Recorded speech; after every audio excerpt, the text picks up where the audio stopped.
Dans cette vidéo, nous expliquons le premier pronom relatif. Je vous présente le pronom ou.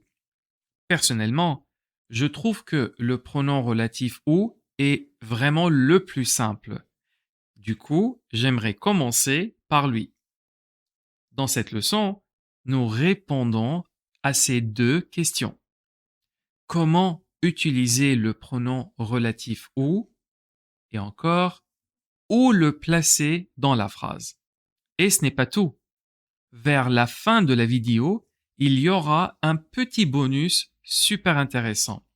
Alors, regardez la vidéo jusqu'à la fin et à tout moment, vous pouvez arrêter le visionnement de la vidéo pour chercher des mots pas trop clairs ou encore pour analyser les exemples. Vous êtes prêts? Pour commencer, je voudrais que l'on fasse une petite révision. Comme vous le savez, en français, on utilise le mot où pour poser des questions sur un lieu ou sur un endroit. Par exemple, le supermarché, le bureau, le parc et enfin la ville. Par exemple, Paul vit où? Paul vit à Montréal ou à Montréal. Il est donc logique que le pronom relatif où remplace un lieu. Regardez ces deux phrases. On ira vivre à la campagne. On peut respirer de l'air frais à la campagne. D'abord, identifions le mot répété dans ces deux phrases. La campagne. Ce mot indique un lieu ou un endroit.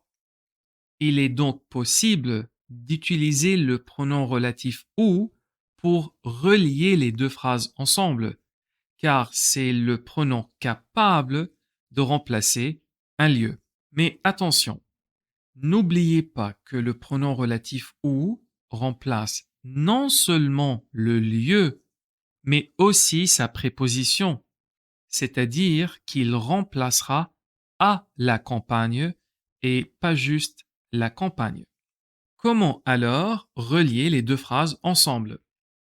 Pour ce faire, il faudra d'abord établir la logique de la phrase finale en posant les bonnes questions. On ira vivre à la campagne. Bonne idée. Mais quelle est la caractéristique de cette campagne? C'est une campagne où on peut respirer de l'air frais. Ah, je comprends. Donc maintenant, je peux dire on ira vivre à la campagne où on peut respirer de l'air frais. Qu'est-ce qu'on constate? On constate que le pronom relatif où élimine la répétition et remplace le mot à la campagne. Et on peut voir aussi qu'il se place directement après le lieu remplacé. À la campagne où. Peut-être un deuxième exemple pour mieux comprendre comment utiliser le pronom relatif où. Regardez ces deux phrases. Sport Expert est un magasin. On trouve des articles de sport dans ce magasin. Dans un premier temps, identifiez le mot répété. Un magasin. Puisque ce mot indique un lieu, on peut utiliser le pronom où pour relier les deux phrases ensemble. Et n'oubliez pas que le pronom où remplace non seulement le lieu, mais aussi sa préposition.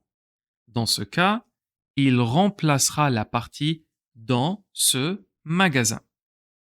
Maintenant, on établit la logique de la phrase finale en posant les bonnes questions. Sport Expert est un magasin. Ah oui, mais on trouve quoi dans ce magasin?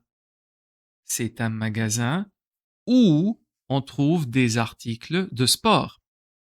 Et finalement, on construit la phrase finale et on dit Sport Expert est un magasin où on trouve des articles de sport. Et on peut voir que le pronom où se place directement après l'endroit remplacé. Pour résumer, en regardant les deux exemples précédents, on peut dire que le pronom relatif où remplace le lieu et sa préposition. Dans la première phrase, le pronom où remplace à la campagne et dans la deuxième phrase, le pronom où remplace dans ce magasin. Puis, on peut également constater que le pronom relatif où se place directement après l'endroit remplacé. Faisons un petit exercice ensemble. Je vous donne un lieu et vous complétez la phrase en utilisant le pronom relatif où. Par exemple, le café. Je peux dire maintenant, le café où je vais chaque matin se trouve juste à côté de mon bureau. Et maintenant, je sépare. Le café se trouve juste à côté de mon bureau. Je vais chaque matin à ce café. Voici la liste des endroits. Le quartier, la pharmacie, la plage, la chambre, la salle de réunion. Est-ce que vous êtes prêts? Il est possible d'utiliser le pronom relatif où pour indiquer un moment dans le temps. Regardez cet exemple. Mes amis sont arrivés au moment où je m'apprêtais à partir. Pour comprendre comment le pronom où fonctionne comme un indicateur de temps, on peut poser la question suivante. Mes amis sont arrivés quand? Ils sont arrivés au moment où je m'apprêtais à partir. Donc, la partie au moment où peut être remplacée par le mot interrogatif quand. Et comme vous le savez, le mot quand indique un moment dans le temps. Encore un exemple. Il neigeait beaucoup le jour où je suis arrivé à Montréal. Et c'est vrai, il faisait -26. On sait que le mot quand peut remplacer la partie le jour où. Et pour vérifier, on pose la question et on dit il neigeait beaucoup quand? Il neigeait beaucoup le jour où je suis arrivé à Montréal.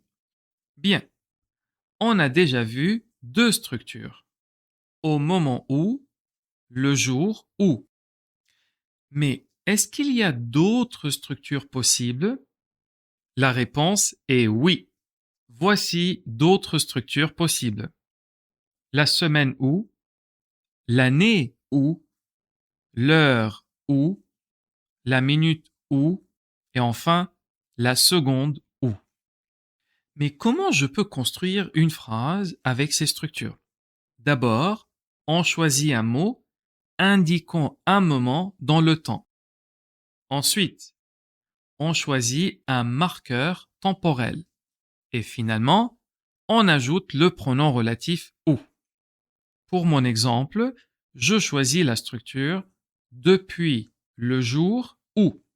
Et maintenant, je peux dire j'ai des problèmes d'Internet depuis le jour où j'ai changé de fournisseur.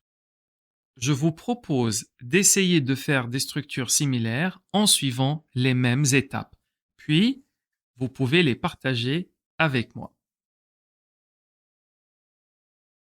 On peut résumer et on peut dire que le pronom relatif où peut remplacer un lieu, mais également peut indiquer un moment dans le temps. On fait un petit exercice ensemble. Précisez si le pronom relatif où indique un lieu ou plutôt un moment dans le temps. Ma vie professionnelle a évolué l'année où je suis parti aux États-Unis. J'ai repris mes études dans la même université où j'avais obtenu mon diplôme de juriste. Et enfin, il a fait froid la semaine où j'étais à Paris.